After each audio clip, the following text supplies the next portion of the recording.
Once again, welcome to a social science class.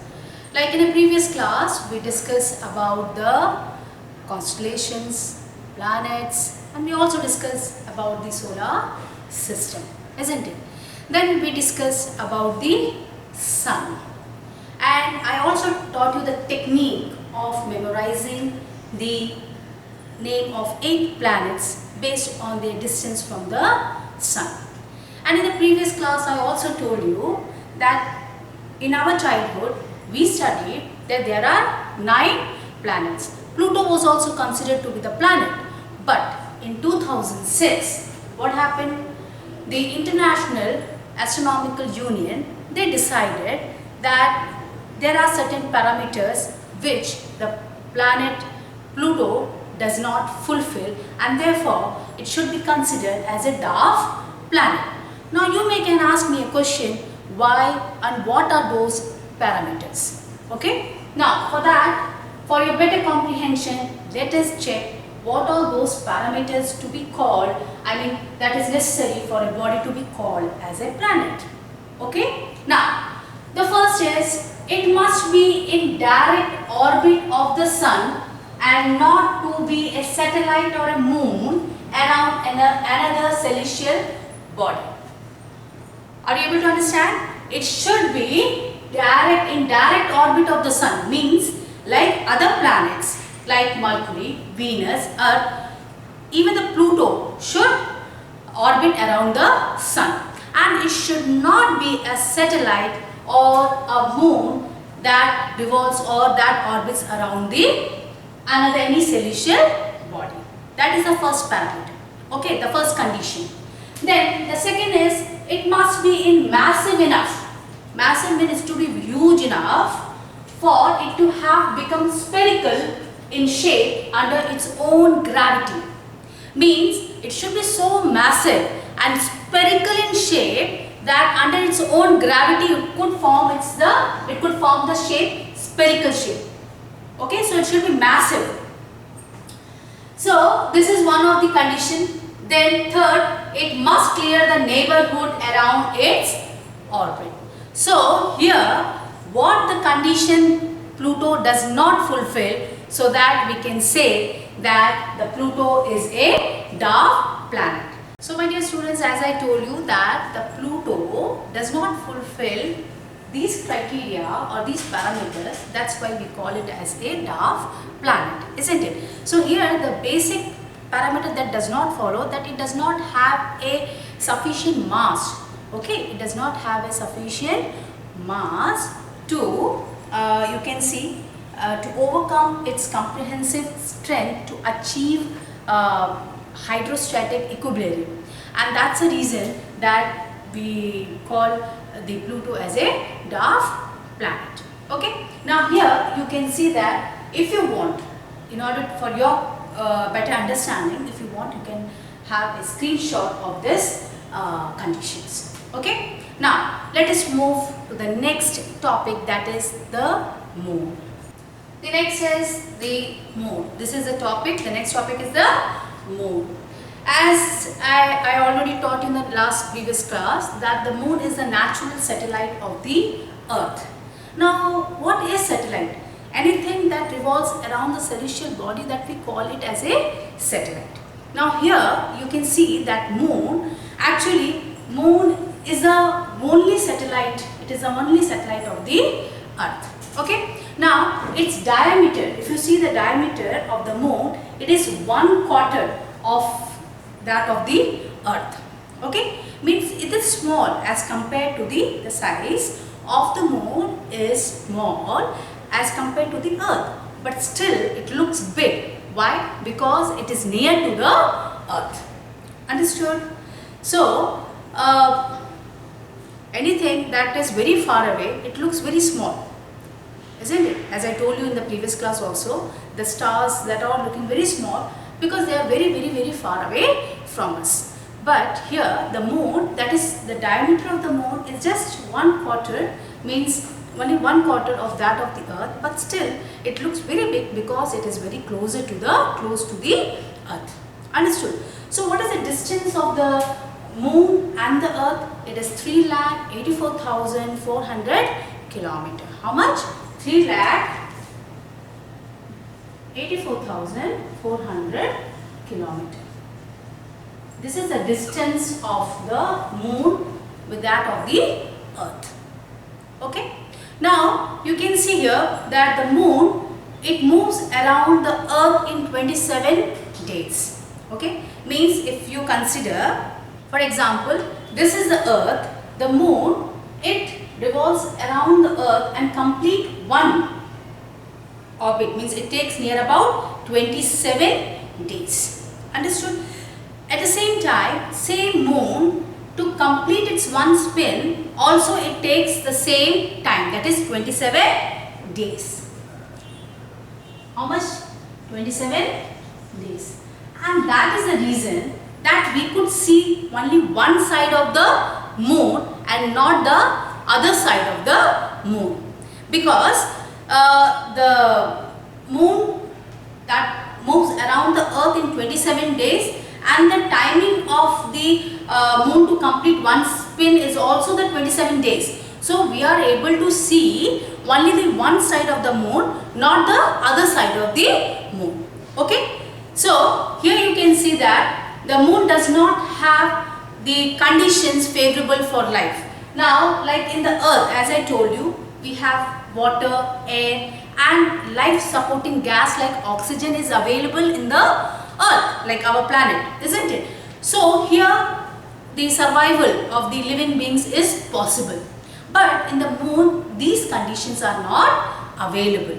Okay, so that's why there is no, as these conditions are not there, so there is not possible for the survival of any living beings. Okay, now you can also see in the moon there are certain mountains, plains and depressions can be seen on the surface of the moon.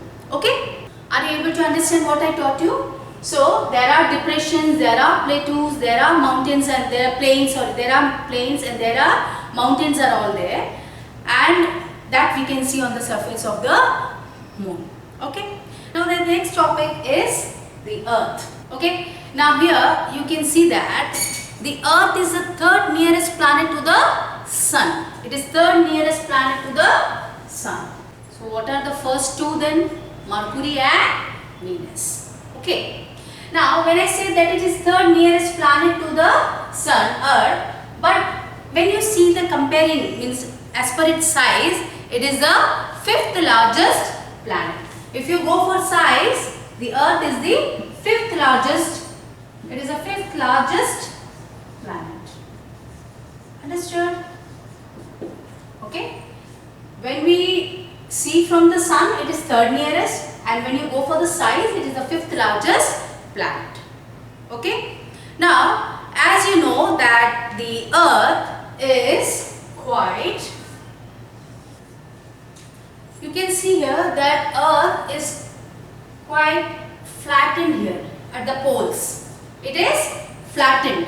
Okay. At the pole side, this is, as you know, this is North Pole and this is the South Pole. So here you can see it is flattened here and it is little bulged, where in the center. In the center it is bulged, okay, means it's bulged, and here it is flattened. So that's why this is the shape of the earth and we call it as a geoid. That is G-E-O, geoid, G-E-O-I-D, geoid. Okay, now when I say geoid, geoid means earth-like shape. Earth-like shape. So what is the shape of the earth? It is flattened at the poles and it is quite bulged at the center. Are you able to understand? Now let's see here the conditions favorable. Now what are there in the earth, and what is what is the peculiar thing that makes the planet Earth unique as compared to other planets of the solar system? Okay, here the conditions are all favorable for the that supports life are probably found only on the earth. Means here all conditions are there for the survival of the life. Here you can see that the earth is neither too hot nor too cold. Okay, it is true that it is the third nearest planet to the sun, but still it means it get the light, but it is not too hot and it is not too cold. Understood? So it provides all the favorable condition for the life to thrive. Now here you can see that it has a water and air. When I talk about, can you ever think about the life without water?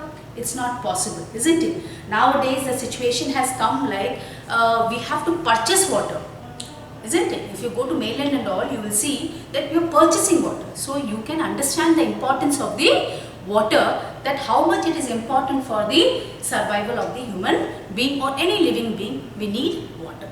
Now here, air. Here also when I talk about the air, in the air, the life supporting gas. What is that life supporting gas? It is a oxygen.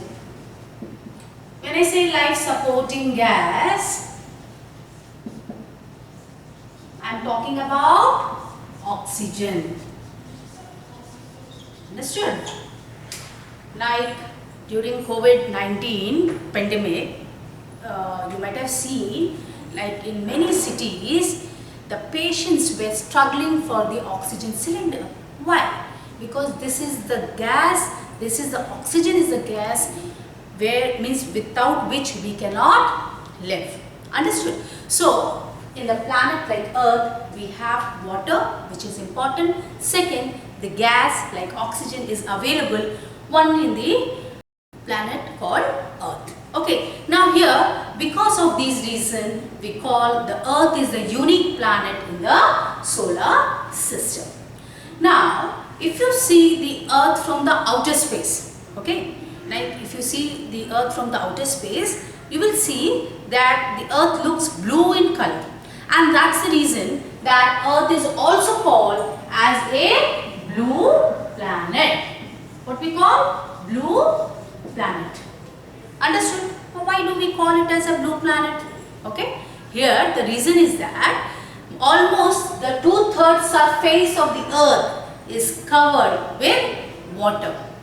Okay. The 70% of the Earth's surface is covered with water and it looks blue, and that's the reason that Earth is called as a blue planet. Are you able to understand what I taught you here in this topic, the Earth? Earth is also called as a blue planet because 2/3 of the surface is covered with water. That's why we call it a blue planet. And in the Earth is the only one planet, or you can say it is a unique planet in the whole in the solar system, because it is the only one planet which has the air and the water, and air also, that is in that life supporting gas, that is what? Oxygen. Okay. Now let us move to the next topic. So my dear students, I hope you have understood what is moon, what is I taught you the topic the Earth also. Then I also told you why the Pluto is not considered as the planet and why it is called as the dwarf planet. Understood? Now, the next topic is asteroids. The next topic is asteroids. Now, what is these asteroids? Okay. Now let's see. You might have seen in your book, there is one rock-like substance is there. You can see in your book. Here, the asteroid is actually, apart from the stars, the planet and the satellites, there is numerous tiny bodies which we call that as asteroid, which move around the sun. Okay. Means apart from the planet, apart from the stars, apart from the satellites, there are certain tiny bodies that always move around the sun. That is what we call as asteroids. Now these asteroids are mostly found, where they are found? Near the orbits of Mars and Jupiter. Where you will get? Near the orbits of Mars and Jupiter. Understood? They are mostly found near, between the orbits of, they are mostly found between the orbits of Mars and Jupiter. Okay. Now, when I say these asteroids, the scientists are of the view that they are the part of the planet. Okay. Means according to them, it is a part of the planet and which might have exploded long year back. And these bodies, they keep on moving around the sun. Okay, understood? So the next topic is meteoroids. So are you able to understand what is the meaning of the asteroids? As I told you that apart from planets, stars and satellites, there are certain objects or that they keep on revolving around the sun, and it is mostly found between the orbits of Mars and Jupiter, and scientists, they are of the view that it is a part of the planet. It is a part of the planet, and they which might have exploded long year back. Understood? Now we will go to the next topic, that is meteoroids. What is that? Meteoroids. Okay dear? Now we dealt with the asteroids. Now tell me, what is meteoroids? The meteoroids is also a small piece of rock that which move around the sun. It is a small piece of rock and it keeps moving around revolving around the sun. Okay, it's a small piece of rock. It revolves around it moves around the sun. That's what we call as a meteoroids. Sometime what happened? These meteoroids come very near to the earth. Sometime these meteoroids, they come very closer to the earth. Okay. Now when I say it comes closer to the earth, what happens? During this process, due to friction with the air, these meteoroids get heated up and they burn. Because of the friction, what happens? With the friction with the air, they heat up and it starts burning. Sometimes these meteoroids, they are not burned completely, partially burned. मतलब पूरी तरीके से ये जलता नहीं है. So what happens? They come and fall on the surface of the earth. Okay? So they fall on the earth, on the surface of the earth, and they create a big hollow. They create a big hollow, and this happened in 2018 in Morocco. Very big because of the meteoroid. Meteoroid is also called as a shooting star. What we call? It is also known as shooting star. Why we call it shooting star? Because it burns when it comes closer to the earth, and due to friction with the air, it starts heat up and start burning. So it looks like shooting star. It looks like the flash of light you can see at the back when it burns. So most people call it as a shooting star. Understood? Now this sometime it doesn't burn completely. It is partially burned. And what happens? It falls on the earth surface and it creates a big hollow. And it happened in Vladivostok in 1947. Okay? It happened in Vladivostok. This is a part of Russia. This happened in 1947 where it fell and it created a big hollow on the earth's surface. Similarly, it happened in France in 2011 as well. In 2011. Then in Morocco it happened in 2018. So these are some of the places where these meteoroids fell on the surface of the earth and they created a very big hollow. Understood? Are you able to understand? Now we will see that apart from this, we will now discuss the next topic is Akash Ganga, or we will discuss about the galaxy. Now, what is this galaxy? Okay, let's see. So my dear students, I hope that you have understood. Asteroids, they won't be able to fall on the earth. Yes, but meteoroids can fall. Okay, if it is partially burned and sometime it used to fall on the surface of the earth and it creates a hollow. Now let's see the last topic of this chapter, that is galaxy. Now if you see the galaxy in your book, you can see the picture. You can see a whitish broad band. Okay, so like a white glowing path across the sky. You can see that on the sky in a clear starry night. Okay, now it is actually this galaxy, it is a cluster of million of stars. It is a cluster of, which one is it is whitish broad band which you see at the starry night, in the night time. That is actually, it is a cluster of million of stars. Millions means you cannot count. So many stars. Okay. Now here you can see this band is called as a Milky Way. What we call? Milky Way.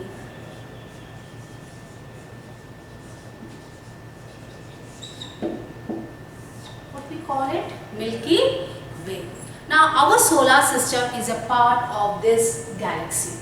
When I say that it is a cluster of million of stars, and as this we call it as a Milky Way, and our solar system, that is the sun and all other 8 planets, they are the member of this Milky Way. They are part of this Milky Way. Understood? Of this galaxy. That is what we call as a Milky Way. Now when I say in ancient time, it was in ancient India, it was called as the it is a river of light. They used to say it is a river of light flowing in the sky. Okay, in ancient India, they call it as a, it was so brightening, no? So people used to say in ancient India that it is a river of light flowing in the sky. Okay, so they called it in ancient India, they call this Milky Way as Akash Ganga. What they call? Akash Ganga. Understood? Which we call as Milky Way, they call it as a Akash Ganga. Okay, at night it is so brightening that it looks like a river of light flowing in the sky. Are you able to understand? Now here you will see the galaxy is a huge system of billion of stars. Actually it is a huge system of billion of stars, clouds of dust and gases. Where you can see it is a huge system of billion of stars with clouds of dust and gases. Okay. Now there are million of such galaxies you can find. It is not the only one galaxy. This kind of galaxy, there are many galaxies. Okay. Now such galaxies makes the universe. Now it is one galaxy which I said, that is Milky Way, and our solar system is a part of this galaxy, that is a Milky Way. In this way, like this Milky Way is a galaxy, isn't it? Like this, there are many galaxies are there, and universe, and they are all the part of the universe. Means it means what? The universe is very big. So many galaxies makes the universe. Are you able to understand? Okay.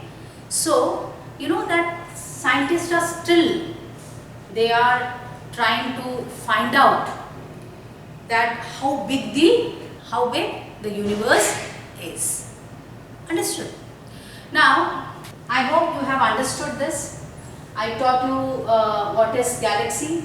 I told you that the galaxy is a huge system of billions of stars, and the clouds of dust and gases is called galaxy. Milky Way is also such a galaxy, and our solar system is a part of Milky Way. I told you, isn't it? Now there are so many galaxies that all make the universe. Okay, so universe is vast. It's very vast, and scientists are still studying. They want to know the extent of the universe, and they are going through, means they are studying about it. Okay. Now my dear students, one more topic I would like to tell you here is about the satellite. Now as I told you that the moon is the natural satellite of Earth, and the only one satellite, okay, satellite of the Earth, isn't it? I told you, isn't it? So here I would like to tell you that the first man the first man to step on the surface of the moon was who? Neil Armstrong. Who was he? Neil Armstrong. He was the first man who stepped on the surface of the moon. Now this you have to find out who was the first Indian to step on the surface of the moon. Like Neil Armstrong was the first person to step on the surface of the moon. Similarly, we will see that you have to find out that who was the first Indian to step on the surface of the moon. Okay. So, here you will see that satellite, which moon is a natural satellite of the earth, as I told you. There are human made satellite also. Okay. Human made satellite. It is made by the human being, and it is made for knowing the weather conditions, the climatic conditions and all, and for the education purpose also we used to make we use the help of the satellite. Okay. So the first satellite, that is Indian human made satellite, the first one was the Aryabhatta. What was it? Aryabhatta. Okay. Do you know, students, this satellite, like for example, nowadays you can see, if you want the satellite image of any country, like what is happening in Afghanistan, which nowadays you are watching in the news, isn't it? So you might be getting the satellite image. So that is all happened with the help of the satellite. Okay. How crowded is the airport of the Afghanistan? They are showing through the satellite image. So how you get all this? Because of the human made satellite. So the first Indian human made satellite was the Aryabhatta. So my dear students, as I told you that the human made satellite, okay, nowadays human made satellite is being used for various purposes, isn't it? That's what I told you right now. So India's first human made satellite is Aryabhatta, which was launched in 1975. Similarly, the one more satellite, that is EduSat. EduSat means what? It is actually, this is also satellite, but it was used for the educational purposes. Understood? Then you can see that RISAT-1. This was the India's first all-weather radar imaging satellite. Okay. Nowadays, satellite is being used for various things. Okay. For example, just for your understanding and to give you more knowledge, satellite is not only confined with the weather conditions or take a satellite imaging, even for mega structures. Okay. For example, you will see that in Dubai, a Palm City, that was a artificial island that was made by the human being. Okay. So that island actually they made with the help of the satellite, and that is now today it is called as a Palm City. Okay. And this is one of the most famous one, human made marvelous construction, you can say, and it is in Dubai. So that also being made with the help of the satellite. Okay. Now so I need to say is that there is no extent. Nowadays the satellite is being used for many purposes. Okay. So I hope, my dear students, that you have understood so far whatever I taught you today. Okay. So with this, Deepa Sadha signing off. Goodbye and Jai Hind.